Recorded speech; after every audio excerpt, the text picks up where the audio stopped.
The numbers on the Bloomberg terminal didn't just flicker, they pulsed, like a failing heartbeat. For Mr. Griffin, the glow of the screen was the only light that mattered in the pre-dawn shadows of his Manhattan office. Outside, the world was still asleep, blissfully unaware that the very foundation of their purchasing power was eroding at a rate of 6% per annum. Cash is no longer a king. In this macro environment, cash is a melting ice cube. If you hold it too long, you're left with nothing but wet hands and a bitter lesson in opportunity cost. Mr. Griffin leaned back, his eyes tracing the flow of capital across the Atlantic.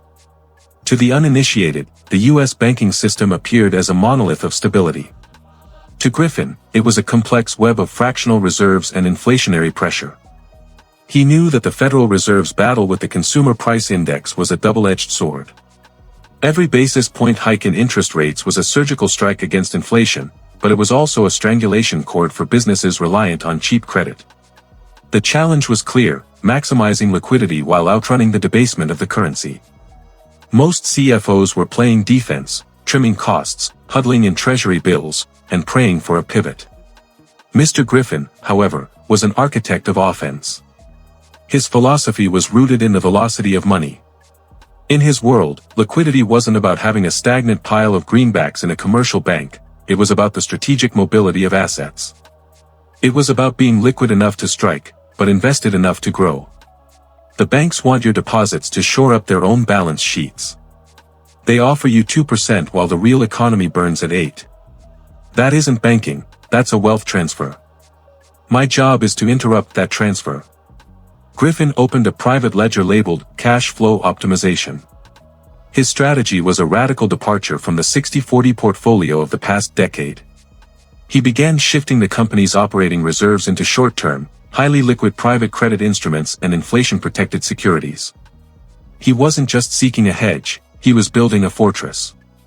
By diversifying away from traditional banking exposure and focusing on real-time liquidity, Griffin was ensuring that when the inevitable credit crunch hit the mid-tier banking sector, his firm wouldn't just survive, it would be the only one left with the dry powder to buy up the wreckage.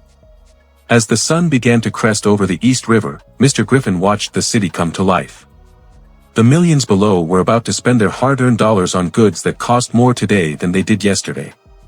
They were victims of the macro cycle. Griffin, however, had already moved his pieces. The game of cash flow wasn't won by those who had the most money, it was won by those who understood what money was becoming. The mid-morning sun now hit the chrome edges of Griffin's desk, but the atmosphere remained cold. He was reviewing the Tier 1 capital ratios of the top 20 US banks. On paper, they looked solvent. In reality, they were sitting on massive unrealized losses from long-term bonds purchased in a zero-interest rate era. The banking system was trapped in a duration mismatch, and Mr. Griffin knew that when the ceiling collapsed, it wouldn't happen slowly. They talk about stress tests, Griffin remarked to his reflection in the glass. But the only real stress test is a bank run in a digital age. Money moves at the speed of a fiber optic cable now. $1 billion can vanish from a balance sheet before the CEO even finishes his morning espresso. To maximize liquidity, Griffin had decoupled his primary treasury operations from traditional commercial banking. He moved toward a distributed treasury model.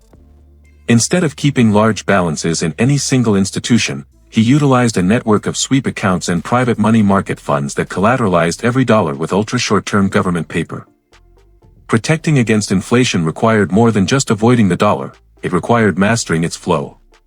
Griffin viewed the US dollar not as a store of value, but as a medium of transit.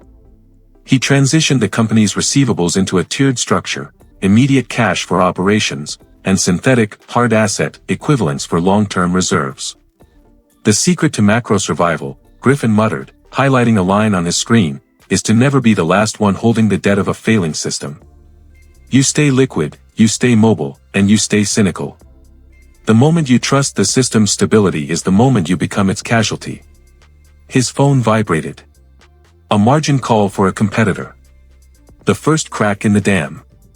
Mr. Griffin didn't smile, he simply adjusted his tie. The chaos was finally beginning, and for those who spoke the language of true liquidity, chaos was the greatest dividend of all.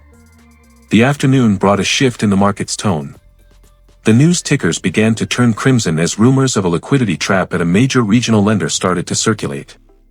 In his office, Mr. Griffin was orchestrating a symphony of exits. To him, the US banking system was a burning theater, and he had spent the last 6 months mapping every emergency exit. Most people think inflation is just prices going up, Griffin said, addressing his lead analyst over an encrypted line. But it's actually the sound of a currency losing its soul. If you're holding paper while the printer is running at full speed, you're not an investor, you're a donor. He began executing the next phase of his macro strategy, the synthetic hard asset pivot. Griffin knew that traditional hedges like gold were too slow for the modern digital economy. Instead, he moved capital into high-yield, short-duration private debt backed by physical infrastructure. This allowed him to capture the spread while maintaining the ability to liquidate within 48 hours. His eyes never left the Treasury yield curve. The inversion was deepening, a classic signal that the macro engine was stalling. But while the Federal Reserve scrambled to manage the soft landing narrative, Griffin was preparing for a hard impact. He understood that when the Fed stops printing, the banking system's hidden cracks become canyons. Liquidity is like oxygen, Griffin noted, watching a chart of the repo market spike. You don't notice it until it's gone. And when it's gone, people will trade their kingdom for a single breath. We are going to be the ones selling the tanks. He instructed his team to pull all remaining unsecured deposits from the commercial banking sector. They moved the funds into a shadow treasury, a series of segregated accounts that bypassed the traditional lending loop.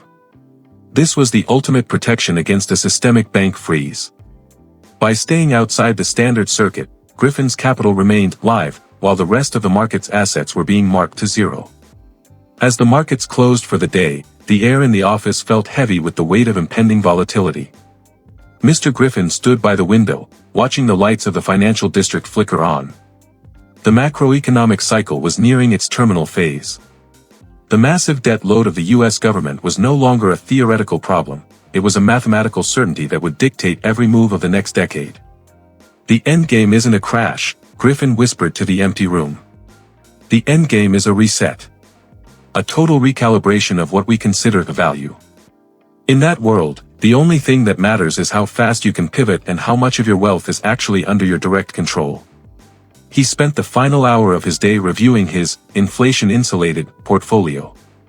He had successfully moved the bulk of his firm's net worth into assets that had zero counterparty risk. He owned the debt, he owned the cash flow, and most importantly, he owned the timing.